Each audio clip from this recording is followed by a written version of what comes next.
Hi folks, in this guide I'm going to show you everything you need to know about every category of air-to-air missiles in War Thunder. I'm going to give you a foundational understanding of some basic missile principles that you'll need in order to be effective beyond just operating the keybinds, go through each type of missile guidance and how to operate it, and cover some advanced topics. I won't be getting too deep into positioning tactics, as I'll cover that in another video when I get a chance. It's a whole separate thing. There are time-stamped chapter breaks below that you can come back to over time as a quick reference, and just a fair warning, it's going to take a few minutes to get through the basic terminology and generalized missile functionality before we get to the in-game stuff. Alright, so the first thing we need to look at is the flight profile of a missile. This is a really important concept to understand so that things like missile ranges and maneuvering limits are going to make sense later. When you fire a missile, its rocket motor fires. This initial boost phase usually lasts only for a few seconds, sometimes as short as just 2 seconds. This boosts the missile right up to its maximum speed very quickly, at which point it just glides through the air until it hits its target, or until it runs out of speed and falls out of the sky. Some missiles contain a sustainer rocket, which kicks in after the boost rocket burns out, and keeps providing a small amount of thrust over a longer period of time. This dramatically improves the missile's performance, but it usually makes it considerably larger and heavier. After the rockets burn out, the missile is gliding along on pure inertia, and it slowly loses speed and energy as aerodynamic drag and gravity do their thing. Some missiles will self-destruct when this happens, others will just fall out of the air. Another important consideration is altitude. The air is more dense at lower altitudes and thinner at higher altitudes, which has a number of effects on missile performance. The short, oversimplified explanation is that at higher altitudes the reduced air friction means less drag, but also weaker aerodynamic forces acting on control surfaces. This means that missiles can fly a little faster and a little farther, but generally can't turn as hard. Conversely, at lower altitudes, the thick air means that control surfaces work better at the cost of requiring more energy for the missile to change direction, and also causing more aerodynamic drag. This results in shorter missile ranges and slightly lower speeds, but better agility. Now we're going to talk about missile range and maneuvering agility, along with some important terminology that I'll be using throughout the rest of this guide. The first term we need to know is the weapon engagement zone, usually just called the WEZ. This is an area out in front of an aircraft where the missile will be able to hit a particular target. This includes horizontal range out in front, as well as horizontal range out to the sides, along with vertical range above and below. This changes second by second as the firing plane and the target maneuver and change speeds, and sometimes the WEZ can go from really huge to really small in just a couple of moments. For the examples I'll be using in this guide, I'm mostly going to assume a static firing solution just to make things a little simpler, so we don't have to go through half a dozen math equations in every example. Also, the on-screen diagrams are going to exaggerate some things just to make the concepts a little bit more clear and obvious, so try not to nitpick too badly that the distance in some of the graphics looks too far or something. In short, the WEZ is the maximum range that a missile can hit a target in a particular direction without considering evasive maneuvers, countermeasures, or anything else. It's the longest range, best possible case scenario. This diagram shows an exaggeration of what a typical WEZ looks like for an average missile fired against a target at the same altitude. You'll notice that if the target is off to the sides, the range drops significantly. This is the result of the missile losing energy as it has to turn, and I'm going to give you a couple of quick examples to illustrate this a bit more clearly. In this example, the plane on the left is firing at the target on the right. The green bar above the missile represents the missile's total energy state, while the yellow bar represents its current speed. When the missile is fired, the speed is basically the same as the aircraft that fired it, but it still has unburnt fuel, so it's got lots of potential energy stored up. As it flies forward in the boost phase, fuel is used, but speed increases quickly, so the speed goes up while the energy goes down a little bit. As it flies forward, aerodynamic drag slows it down, and its energy state and speed become linked pretty closely. In this example, the target was flying head-on, and the missile still had some energy left at the point of impact. However, firing the same missile at the same target at the same range can have different results if the target just turns away. Here, you can see things start off the same. Speed ramps up quickly and energy state drains slowly. But, as the missile has to turn to stay on target, it consumes some kinetic energy and it loses more airspeed as aerodynamic forces do their thing. Even though the target was originally at the same range, turning sideways allowed it to run the missile out of energy and escape the WES. This brings us to the concept of the no escape zone, or the NES. This is also called the minimum abort range, or MAR, depending if you're attacking or defending. When you're attacking, the no escape zone is the maximum range at which a target can't avoid your missile just by turning away from it, like in the example we showed a moment ago. When you're defending, the minimum abort range is your point of no return where you have to turn back or risk getting hit by the missile. They are exactly the same thing. And in this guide, I'm mostly going to call it the target's MAR, just to avoid confusion between WES and NES. Now you can nitpick that point all you want, but they're measuring the exact same range, with NES and MAR being completely interchangeable as a measure of distance. We're talking about a game, not doing a real-life NATO interception pre-flight briefing. Now we're going to talk about missile agility for a moment. When a missile needs to turn, its target uses movable fins to steer through the air. How effectively a missile can do this depends on a whole bunch of factors that are beyond the scope of this video, and I'm going to simplify it the same way the game does, by using a missile's G rating. In short, the G rating is the maximum amount of G-forces that the missile can pull while it's steering through the air. A bigger number means a more agile weapon, but remember that turning consumes energy. So while a high G missile can pull harder and it's more difficult to dodge, its range is going to go down dramatically if it actually pulls those hard turns. Some dogfight missiles use thrust vectoring in addition to moving their fins, and I'll discuss that later on. Okay, so that was a lot of information, but now that we have a bit of a foundation, let's get to the in-game stuff. The first thing we're going to do is look at some stat cards and talk about what all the specs mean. Here's a selection of some missiles to look at. Mass tells you how much the missile weighs. Guidance tells you what method the missile uses to find the target, and each guidance type is going to be getting its own section explaining how to use it in more detail. Aspect on an IR missile tells you if the seeker can lock targets from behind or from any angle. IRCCM on an IR missile tells you that the missile has infrared countermeasures. Band on a radar missile tells you what frequency band is used, and if you need a refresher on that, I've got a section explaining it in my complete radar guide, link in a pinned comment. Shoot down on a radar missile is a slightly confusing way to tell you if the missile is using a continuous wave or a pulse signal. I explain the difference a bit later. Lock range gives you a rough estimate of how far away the missile seeker can lock a target under ideal conditions. Launch range is a very rough estimate of how far the missile can fly under ideal conditions. Take this with a grain of salt, and it's more of an indication of potential energy that you can use to try and estimate the missile's WES. Maximum speed tells you how fast the missile flies at peak airspeed, but it doesn't give you any information about acceleration, and some missiles will reach maximum airspeed faster than others.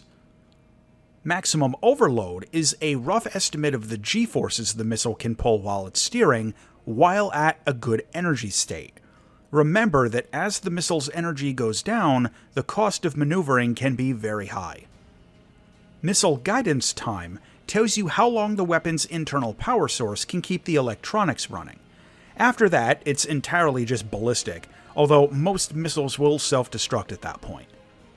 The explosive section gives you some info about the warhead. Bigger numbers, bigger boom. There are also some important attributes that are not currently itemized on the stat card, but they might be at some point in the future, and really most of them should be. Some missiles support thrust vectoring with the rocket motor. This dramatically improves super close range turn performance during the first few seconds while the booster is active, but it does nothing out at longer ranges.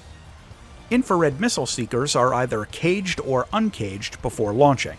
I discuss the difference later, but this isn't itemized on the stat card in any way.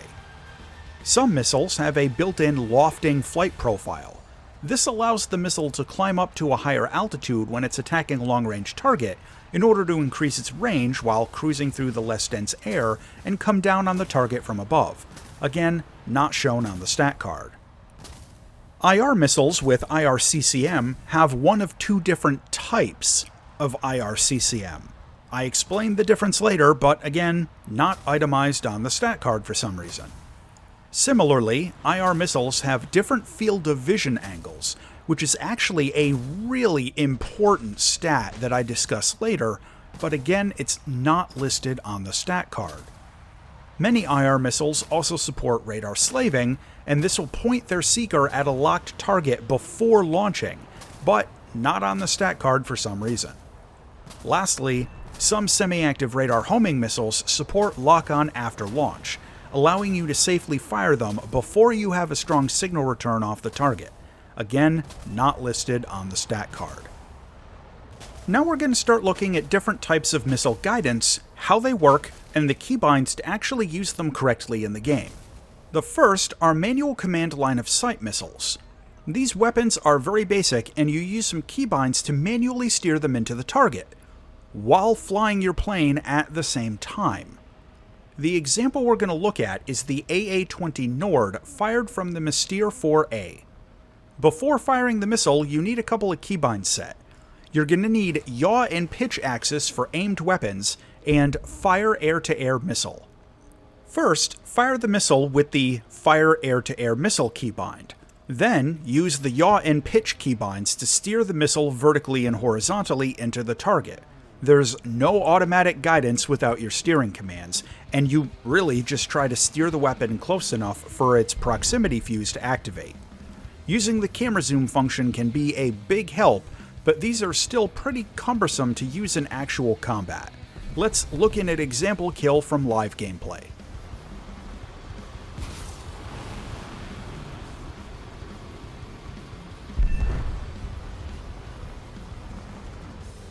Next are semi-automatic command line of sight missiles, sometimes called beam riding missiles. This example is the Fireflash fired from the Swift F7. This weapon has a small radar sensor in the tail, and it works by steering the missile to try and keep it in the center of your plane's radar beam. You aim the missile by manually steering your plane to point at the target. Use your fire air-to-air missile keybind to launch it. Then, you need to visually track the missile and try to aim your plane at the target. The missile gets less accurate the further it gets, as your plane's radar beam disperses into a cone and the signal is a bit less focused. But the missile is immune to any kind of countermeasures. Semi-automatic command line of sight missiles generally don't turn very well, and you can lose tracking if you turn too far off center, and they can also be pretty hard to see, so zooming in can be a big help. Let's look at an example kill from live gameplay.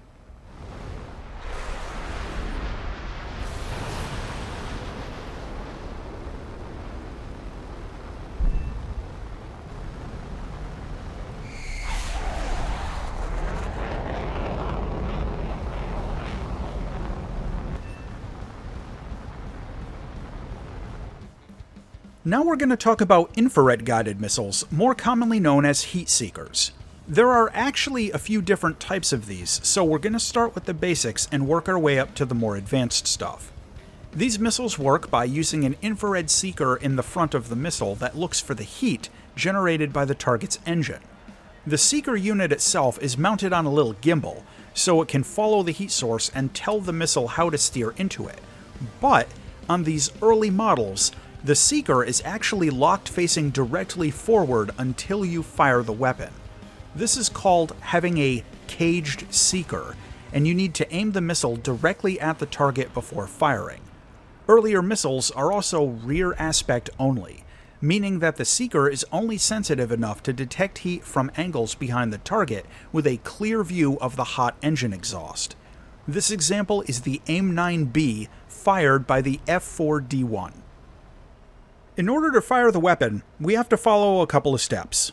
First, we need to power on the missile and activate the Seeker. This is called spooling it up. You do this by pressing either the Weapon Lock Air-to-Air keybind once, or your Fire Air-to-Air Missile keybind once. You'll get a little green circle that blinks out in front of your plane for a second while the weapon is spooling up. Then you maneuver until the target's engine heat is inside the circle. This will turn it red and indicate a weapon lock. Once the circle is red, hit your keybind for Fire Air-to-Air Missile again to actually launch the weapon. Remember that if the target turns too sharply, the Seeker won't be able to see the engine exhaust and it'll lose its track. If you want to de-spool the missile for some reason, for example if you have the wrong target locked up or something like that, you can use your keybind for Weapon Lock Air-to-Air a second time to turn the missile off so you can re-spool it up. Here's an example shot from live gameplay.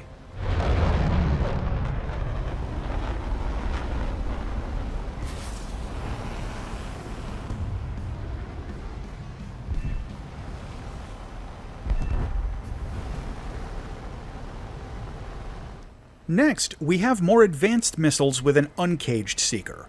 This middle generation of IR missiles are still rear aspect, but the missile's IR Seeker is uncaged, meaning that it can swivel on its gimbal mount before it's fired, allowing for more flexible firing solutions. Mainly, after getting a lock, you can lead the target slightly before firing, allowing for more energy-efficient shots and higher kill probability. This example is the RB-24J fired from the J-35D. And as a reminder, the presence or absence of an uncaged Seeker is not currently itemized on the stat card. The user interface for locking a target is slightly different, but the keybinds are the same. When you spool up the missile using the same keybinds as for a caged Seeker weapon, you'll now get two circles out in front of you. The inner circle shows your missile's Seeker, and the outer circle shows the gimbal limit. That's an estimate of how far the Seeker can turn off-center. You still need to get the target into the middle circle, at which point it'll turn red and the missile is ready to fire. But you can maintain the target lock off-center and maneuver a little bit before firing. Here's an example from live gameplay.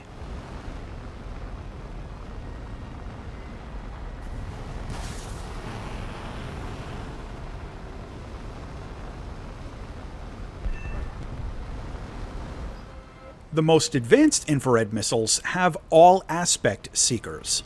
These use active cooling of the missile's IR sensor to detect the heat of the target's friction with the air, its ambient temperature, or engine exhaust even if it's blocked by the fuselage. These function exactly the same as rear-aspect uncaged Seeker missiles, except that you can lock targets from in front in addition to the rear. This example is the Python 3 fired by the F5E FCU. Here's an example from live gameplay.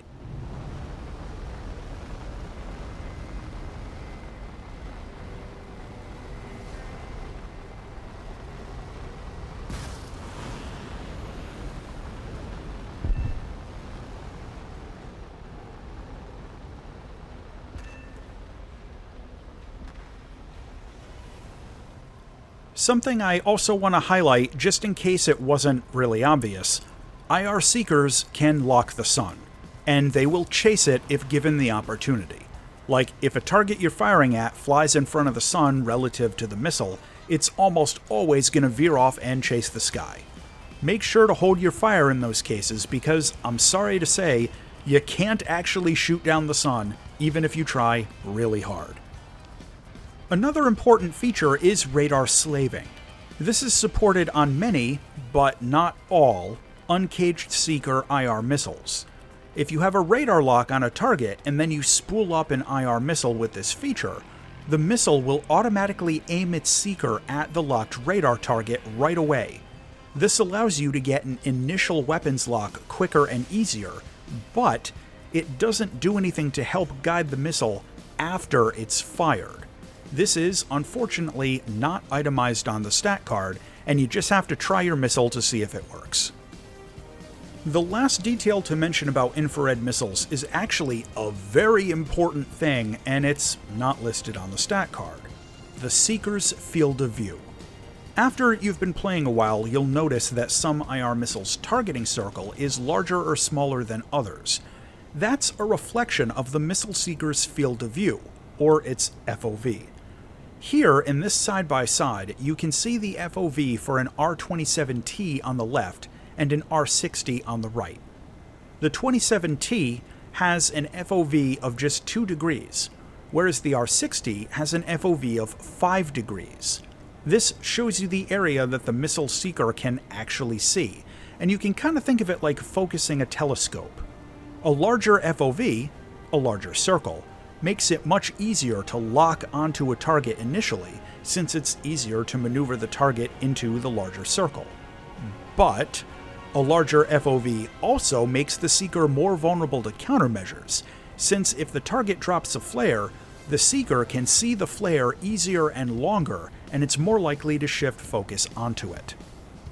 Okay, now let's take a look at semi-active radar missiles. This is where things start to get a little bit more complicated. I'm assuming you understand radar basics, and if not, you can review my complete guide to radar, which I'll link in a pinned comment. The simple explanation is that these missiles have a passive radar detector in the nose of the missile that detects radar energy projected from your plane's radar and bounced off of your locked radar target, at which point it homes in on that bounced radar signal.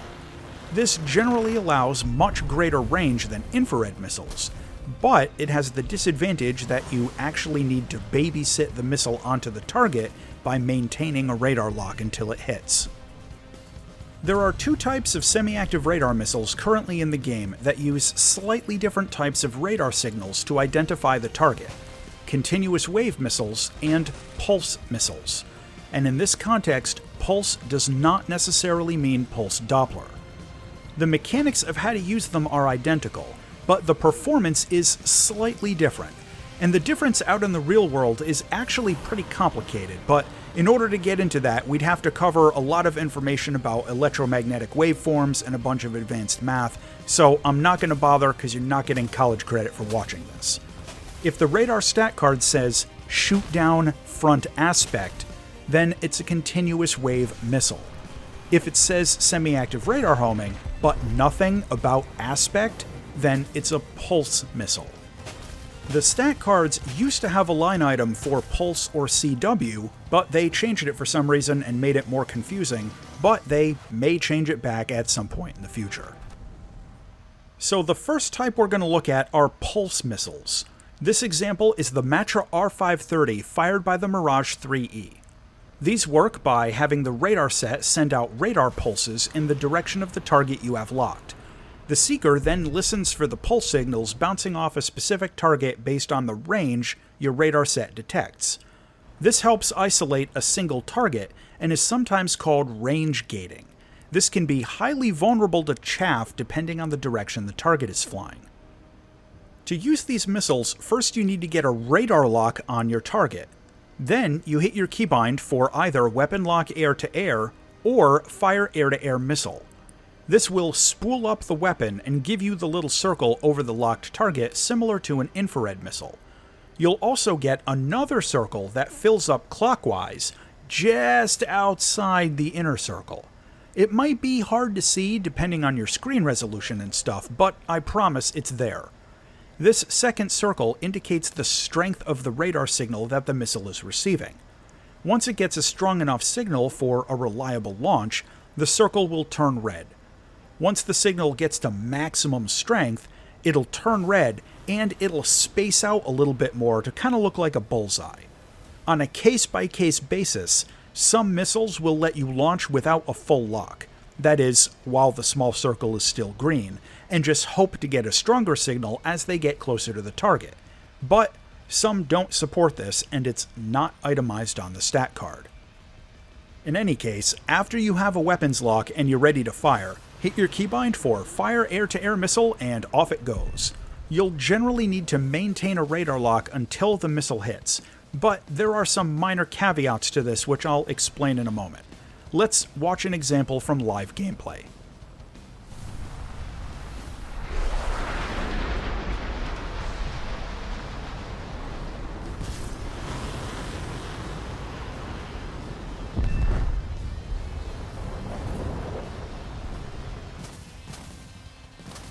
The second type of semi-active radar missiles use continuous wave signal guidance, identified on the stat card as shoot down front aspect.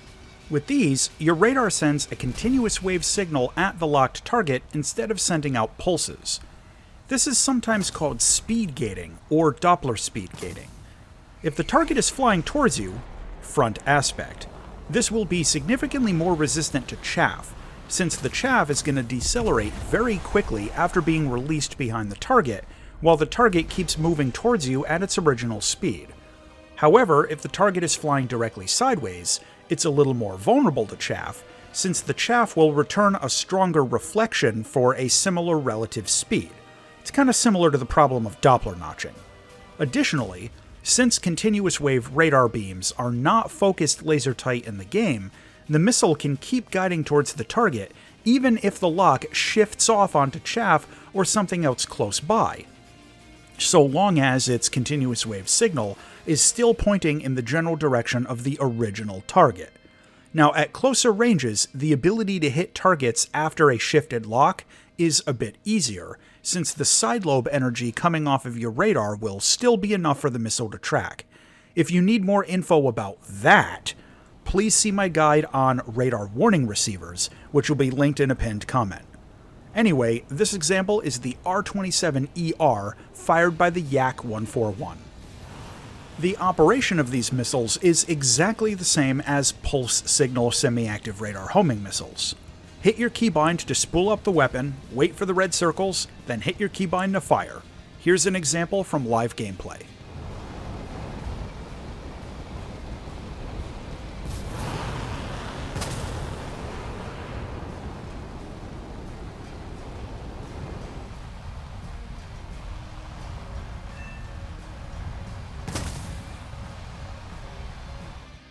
Next, we're going to talk about the inertial guidance feature on some missiles, itemized as IOG on the stat card for inertial observer guidance. This allows the few semi-active radar missiles that have it, and all active radar missiles currently in the game, to fire at targets that their radar seeker can't quite see yet. Your plane's radar gives the missile some information about where the target is, what direction it's flying, and how fast it's going. The missile then chugs some math to figure out where the target's going to be, and flies off in that general direction, hopeful that its seeker will get a lock sometime after you fire it. On its own, inertial guidance lets you fire at much longer ranges, and allows a semi-active radar homing missile to keep going for a few seconds through a short loss of a radar lock, but it won't help much if the target turns away during that time, or if it changes direction after the missile is fired. Next, we're going to look at Datalinks. I discussed the UI for Datalinks and how it's displayed on your radar scope in my complete guide to radar, so check that out if you need some info about all those dotted lines down on the scope. But in short, Datalink works in conjunction with inertial guidance. In addition to your radar programming the target with some info before firing, it uses a radio data link to keep sending the missile updates about what the target's doing.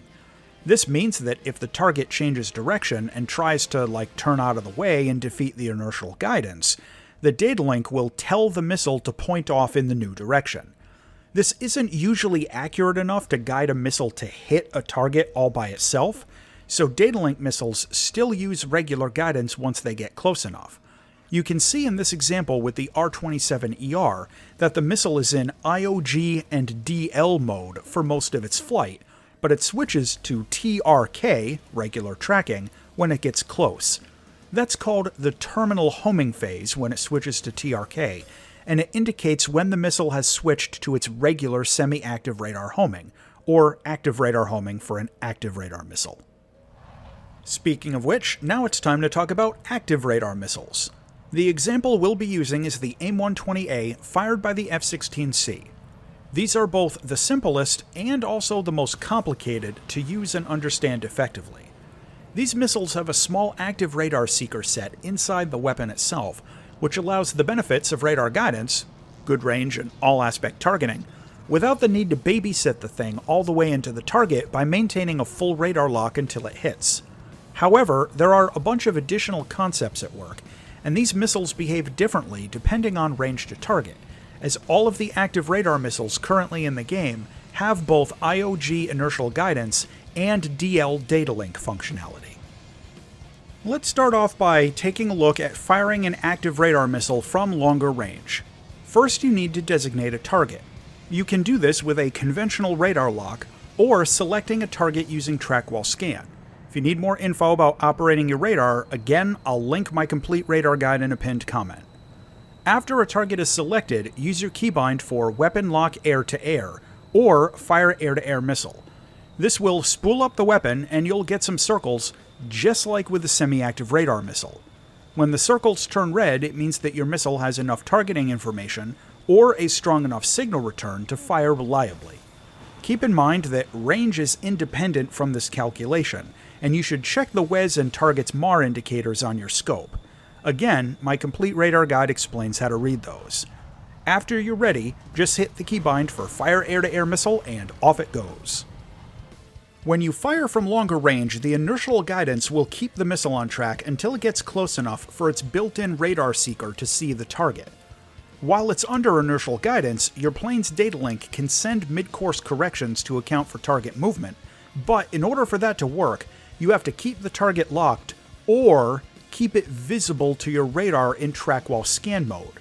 If you turn away, hard lock some other target, or switch to something like ACM mode on your radar, you'll lose the data link, but the inertial guidance will still function.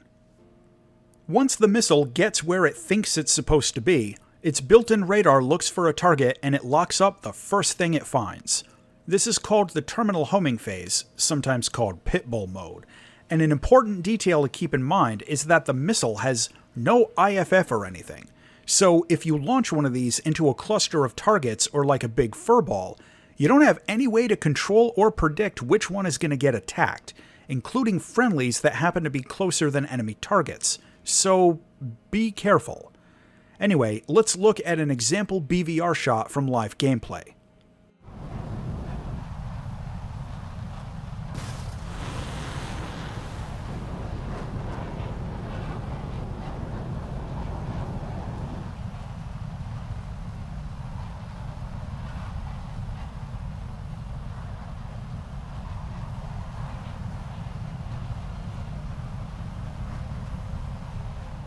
You can see in the TAC view that the missile starts off in IOG and DL, but it switches to TRK, regular tracking, when it gets close enough to enter the terminal homing mode.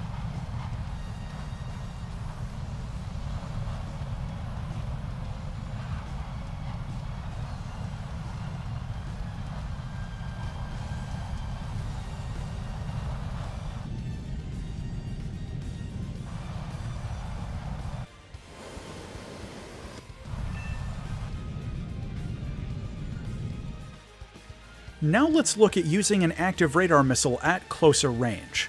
When you fire one of these up close, like inside the range of the missile's built-in radar, it will skip the inertial guidance step and it'll start using its own radar immediately after you fire it. This is sometimes called firing the missile hot off the rail, and it uses all the same keybinds and principles we've just discussed with BVR shots, except that the terminal homing mode starts immediately. Here's an example from live gameplay.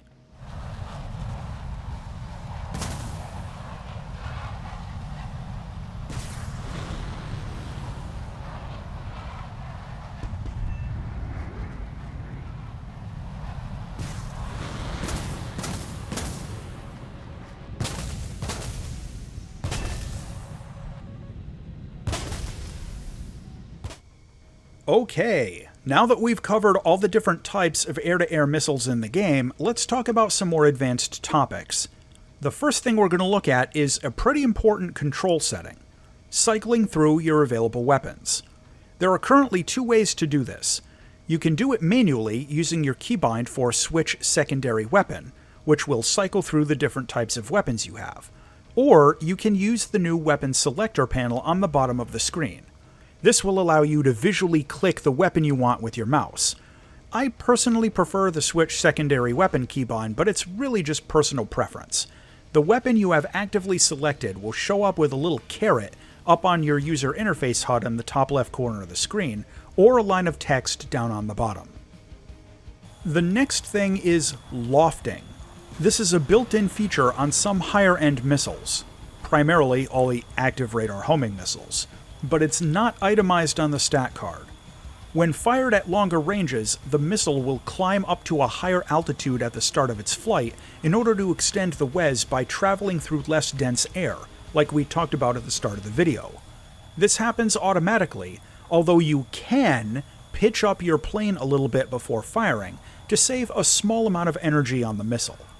Trying to manually loft semi-active radar missiles generally doesn't work very well, as the seeker in the missile will try to aim back towards a more flat intercept profile very shortly after you fire. It doesn't really provide much tangible benefit, with the sole exception being the R-27ER, which can be lofted a little bit, but still not enough to really make a big impact. The next thing to look at are infrared missiles with infrared countermeasures. This is listed on the stat card as IRCCM, but there are two types of IRCCM, and it doesn't tell you which one the missile has. The first method is field of view gating, sometimes called spatial separation. This is most common on Soviet origin missiles, and this is a list of IRCCM missiles with field of view gating as of making this video. The way this works is to narrow the focus of the radar seeker's field of view if it thinks it's detected a flare. If you remember from earlier in the video, we talked about field of view angles on IR seekers. This method shrinks the field of view in the hopes that the flare deployed by the target will be outside the field of view and the missile won't see it. I'm oversimplifying how this works a little bit just to explain the concept, and in real life this calculation is done mostly in software. But to illustrate the idea, you can think of it like an iris closing on the seeker to block out anything except a small area in the center. This has the advantage of working very well at close range and against fast-moving targets. However, it's much less effective at longer ranges or in head-on shots. The second type of IRCCM is seeker shuttering, sometimes called tracking suspension. This is most common on American and Western systems, and this is a list of all of the missiles in War Thunder that use seeker shuttering as of making this video. This method works basically by turning off the seeker for a second or two when it thinks it's detected a flare. While the seeker is off, the missile uses a basic form of IOG to keep going towards the real target until the seeker comes back on. Again, in real life this happens mostly in software, but just to make the concept a little bit more clear, you can think of it like the missile having a camera shutter on it that blinks closed if it thinks there's a flare. This is very effective against head-on targets, or targets that only drop one or two flares, but it's a bit less effective against targets that are maneuvering and changing direction quickly in a twisting dogfight, since the target can maneuver outside the seeker's FOV during that brief window while the shutter is closed after it's dropped a sequence of flares. The last obscure feature to talk about is thrust vectoring. If you remember the discussion at the start of the video, we talked about missile energy and agility, and how it loses energy in a turn because of aerodynamic forces acting over the fins in the airframe. With thrust vectoring, the missile can actually aim its rocket motor in addition to turning its fins. This allows it to pull off some amazing UFO turns if it has to change direction during the boost phase, and allows it to retain slightly more energy if it has to turn while the sustainer is burning. This is, unfortunately, not itemized on the stat card in any way. Here is a list of all the missiles currently in War Thunder with thrust vectoring as of making this video. I want to close out by discussing a missile type that is not yet present in the game, but it could be added later, so hopefully this guide doesn't become outdated so quickly. Passive radar missiles, sometimes called HARMs, or high-speed anti-radiation missiles, work by having a radar sensor in the nose that listens for the native radar waves coming out of the target's radar set. It's similar to how a semi-active radar missile listens for radar waves reflecting off the target, except it's tuned to pick up the radar waves of the target's own radar transmitter and home in on them. These are most common for use against ground-based SAM launchers, but a small number of air-to-air passive radar missiles do exist, with examples including the R-27P and the cancelled American Brazo missile. If we ever get them added into the game, the user interface is probably going to be similar to semi-active radar missiles, with the middle circle showing signal strength and all of that. Well, we just covered a lot of information. If you found this guide useful, don't forget to like and subscribe and all that engagement stuff. As always, thanks for watching.